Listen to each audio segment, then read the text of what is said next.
This is a 2024 second generation Hyundai Kona, a small SUV from the Korean brand that has grown in all dimensions and gotten more refined in the process.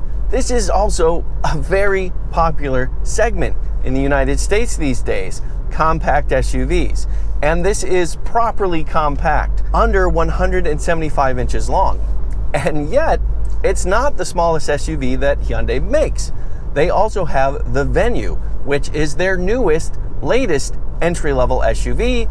It replaced the Kona as the smallest when it arrived a few years ago. That, in many ways, is what allowed the Kona to grow up for its second generation and be more on par with much of its competition, not least of which being the Honda HR-V, which I reviewed a few months ago.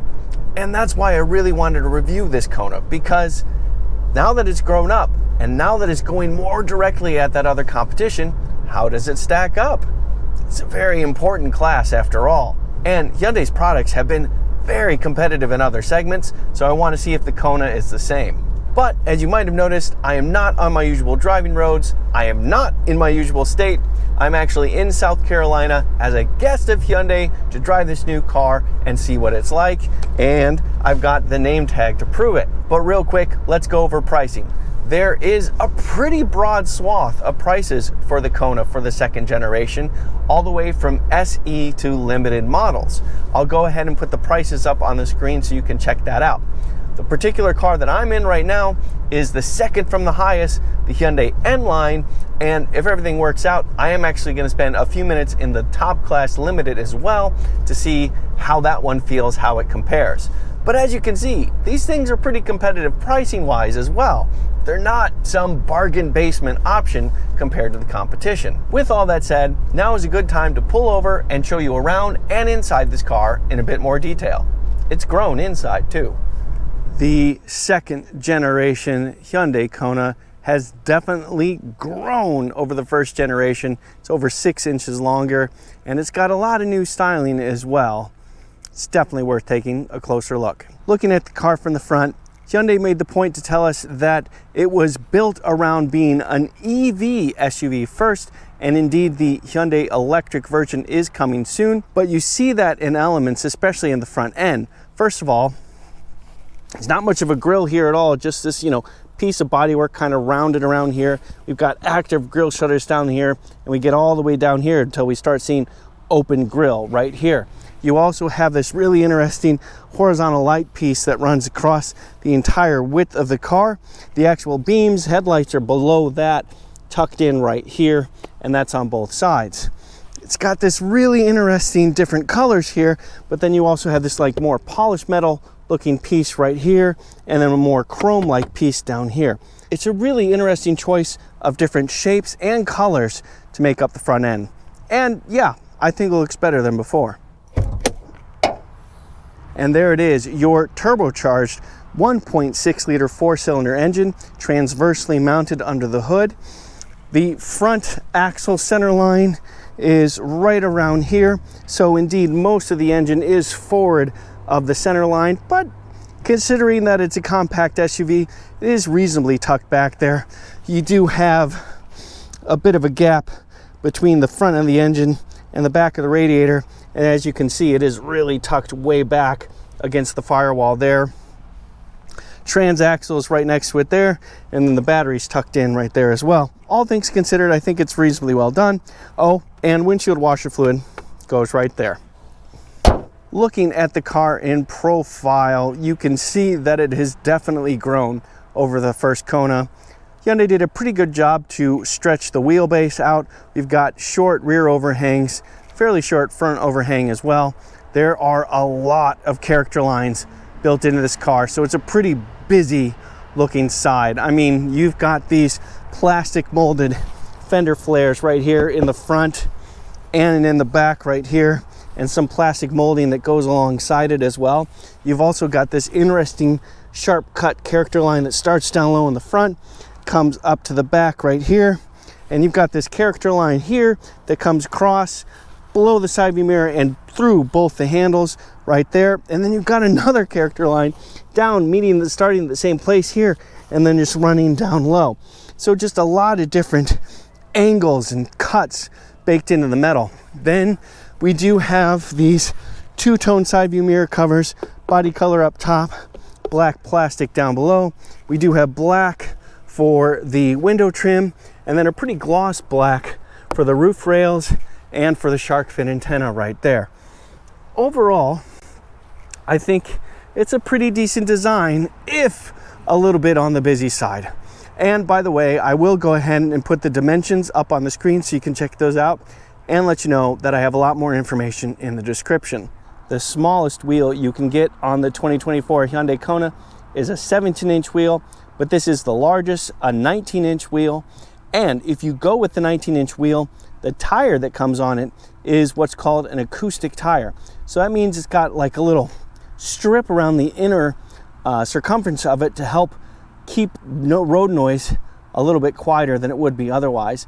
Interesting touch. This car is definitely more refined than the last generation, that's for sure. And yes, this is a square setup. The wheel in back is the same size as the wheel in front. Looking at the car in back, really interesting to see the taillight kind of match the headlight with this one horizontal beam going right across the width of it. And the taillights themselves are kind of low, have this interesting triangle shape to them. And you get the Hyundai Kona, and then it tucks in a little bit, and you get some more badging down low here. And then you get a nice different polished metal look in back. We do not have any fake exhaust tips or anything like that, thank goodness. The real exhaust is a single pipe right there, just as it should be.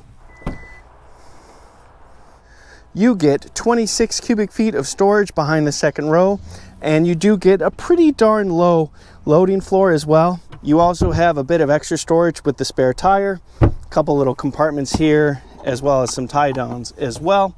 And if you need more than 26 cubic feet of storage, that is easy enough to do. Oh, but real quick before I show you that, this shelf right here can actually slot right in here and be held in place. So if you don't want this to function as a privacy panel, you can have it hang out right there instead, and it'll stay in place. Neat trick. And pull a couple levers, and now you have more than 60 cubic feet of storage behind the front row. I'll go ahead and put the exact number up there for you to see, and room for you and a passenger. All right, let's check out the inside. Okay, this is still a very small SUV, but it is a bigger, small SUV, and looks reasonably well laid out. The seat bottoms look pleasantly high. This might actually be reasonably comfortable. I am 5'11" inches or 181 centimeters tall, and I do have a good 2-3 inches of legroom. The seat bottoms are nice and high, so I have good thigh support as well. And put that all together, and that means, yes, that I have less than a 90-degree bend in my knees. We also have 2 USB Type-C ports right down there, and of course, an armrest with cup holders. Oh yeah, it's luxurious back here. To the front. Now, this is a limited, so it is the best equipped Kona you can get, but as you can see, it is nicely laid out. You get the usual controls on the door right here, and nice controls for the power seats, including lumbar support right there. There are a couple buttons to the left of the steering wheel right there, including, yes, an electric park brake right down there. You can adjust both the tilt and telescope manually with this lever right here. All 2024 Konas get this 12.3-inch center console touchscreen, but you have to go with the SEL with the convenience package or higher to get also a 12.3-inch instrument cluster screen. But if you do, it is a nice looking layout. Push button start is right here. The climate control is going to get a bit loud, but that is okay. It is quite warm in this car. There is the 12.3-inch instrument cluster screen lit up, and right next to it, the 12.3-inch center console touchscreen lit up. We do have dual zone climate control right there, and because this is a limited, we have a whole bunch of stuff down here. A couple more USB ports, wireless charge pad right there, but check it out. Heated and ventilated front seats on both the driver and passenger side, as well as a heated steering wheel. Drive mode dial right there. I'll get to that in a second. We also have this pretty clever lower center console space right here. So you can see we have a couple of cup holders right here, but if I twist them in, we have a much more open space right here. Push these buttons and they come back out. And then behind it, we have more center console space, and that goes pretty well back here. And we can lift this up and have a little shelf right here, which is of course removable.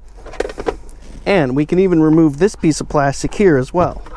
So you can carry long items back here if you really want to. I appreciate the flexibility in the storage. Looking up, we do have a couple of lights right here, and we also have an electronically controlled privacy panel to uncover the moonroof. Lovely. The center console screen itself is easy to use and swipe around with lots of different controls right here. I appreciate that, and it is fast acting, no delays or anything like that. And the instrument cluster does also have different display options that you can see right there. Pretty clever, also easy to use with no delay. Okay, drive modes. We only have a few drive modes. They are normal, sport, and snow.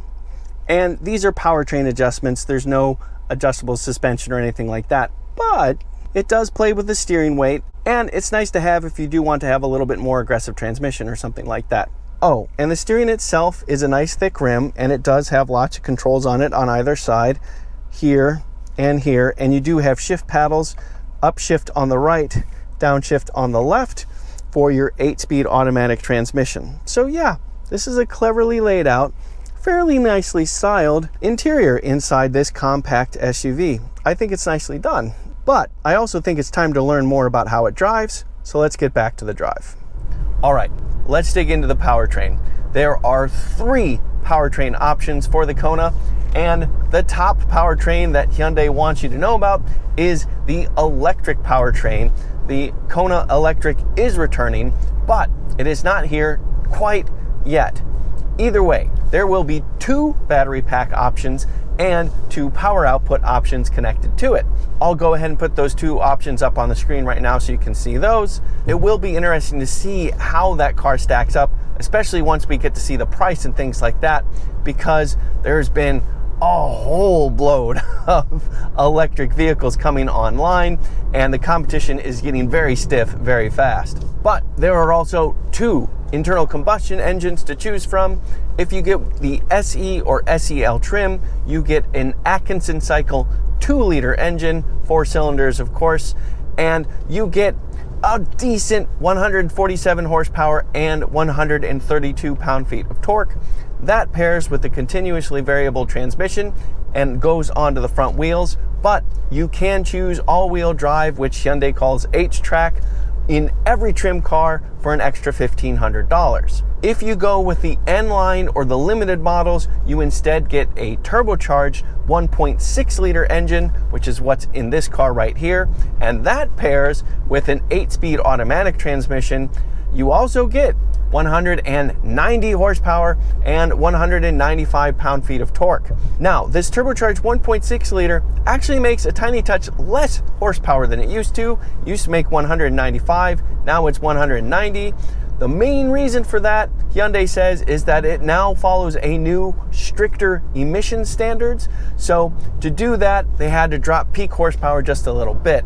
But in my driving experience so far, the turbo 1.6 liter is driving balanced and refined. It has a nice smooth thrum to it, and if you stab the throttle, you get pretty decent pull actually. For this little SUV, that's not bad. And it revs reasonably high for a turbo engine. We got about 6,250, 6,300 RPM before we got the shift. So yeah, that is stout. I'm pretty happy with that. And I'm very happy that we get an 8-speed automatic transmission with actual gears as opposed to a continuously variable transmission. You just get that more direct, linear feel and like more consistent punches when you get shifts. It is a nice, improved experience. But of course, the 2-liter engine is more fuel efficient than the turbo 1.6. I'll go ahead and put the fuel economy numbers up for the 2-liter right now. That's both the front and all-wheel drive versions right there.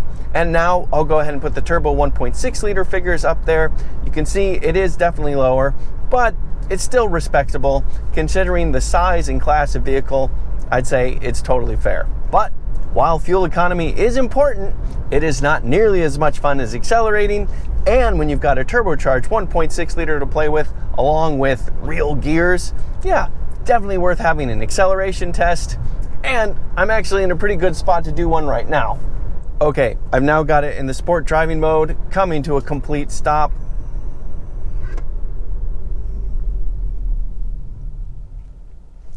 Bit of brake torque.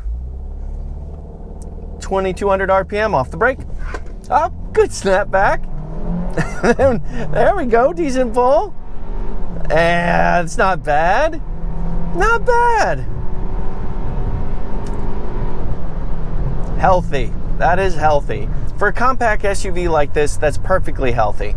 I got a nice little snap off the line. There was a little bit of delay afterwards, but then we got good pull, good quick shifts from the transmission, good positive engagement there, and yeah, no loss of traction or anything like that to worry about.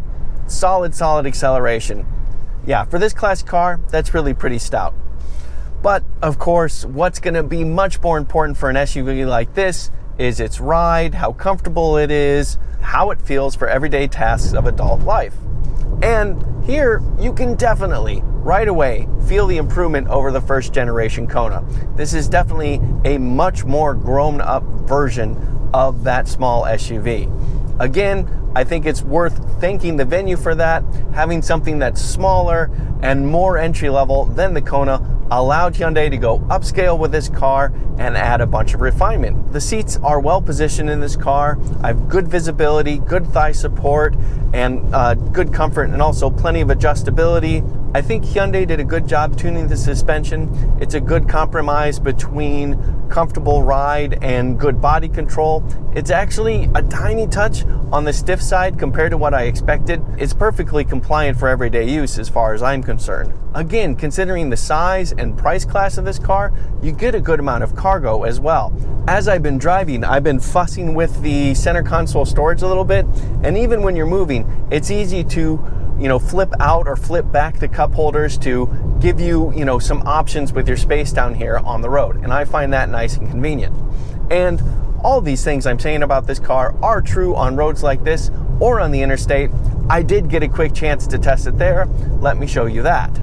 All right, everybody, time for a quick stint on the highway. See how this second generation Kona feels. This is definitely a much more refined experience than the first generation Kona. It is bigger, it is longer, it is wider, and it does have more sound deadening material in it and all those kinds of things. We also do have a big standard suite of safety systems called Hyundai SmartSense, and we will play with those for a moment as well. But first, I will say that we're cruising right now. It's fairly heavy traffic. We're cruising about 62 miles an hour, and at that speed we have an engine spinning around 1700 RPM, and the engine sound we do hear is generally a lower tone, mellow kind of sound. Wind noise is something that Hyundai worked to improve, and it's solid. Now, it's competitive for a compact SUV, but I wouldn't say class leading exactly. Okay, the interstate has opened up a little bit, allowing us to go just a tiny touch faster, and I do now have the highway driving assist on, which of course includes lane centering and adaptive cruise control, those types of things. And I will go ahead and take my hands off the wheel.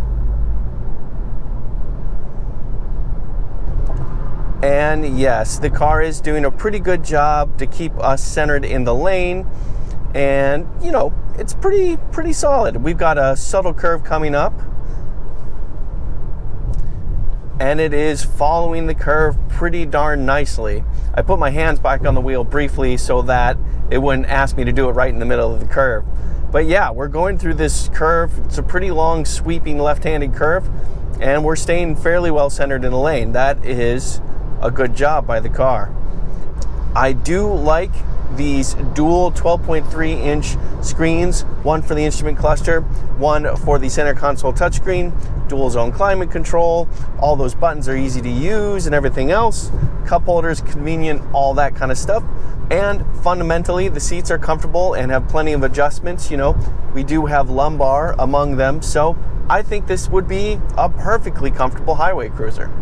So, what do I think of this second generation 2024 Hyundai Kona? I think it is a solid choice. They did absolutely up-level this car in many ways. It feels more refined, it feels more grown up, the structure feels a little bit stiffer and stronger, and you just have like a more refined feel than you did in the first car. It's competitive when it comes to those driving refinement things, and then it's super useful in terms of the space, the layout, and everything like that.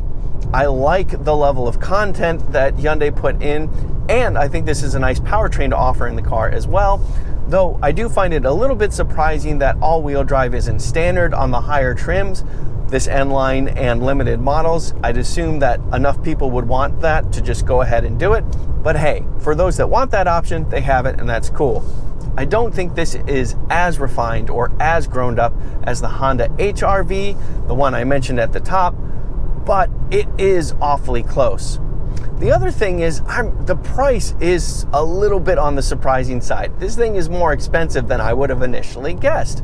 But again, when you look at the dual 12.3-inch digital screens, all the USB ports, the fact that in the Limited you can get heated and ventilated seats and a heated steering wheel and all those types of luxuries in this thing, there is still a big value component to this Hyundai Kona. If you see value as the level of content for the price, not just the bottom line, this Hyundai Kona still plays in the value component segment pretty darn well. And now it's a bit more grown up while it does it. I'm Robin Warner, thank you for watching. And if you liked this video, please let me know by giving it a thumbs up. Doing so helps me out quite a lot, and I'd really appreciate it. Also, I do have a new website. It is called viewsonvehicles.com. That is where I have car news, some opinion pieces, and more car reviews. If you get a chance, please do check that out as well. And of course, I have reviewed a bunch of stuff by now. Something will pop up on the screen next to me. Hopefully it is something you're interested in. And if you do end up watching it, I definitely hope you like it. Okay, goodbye for now.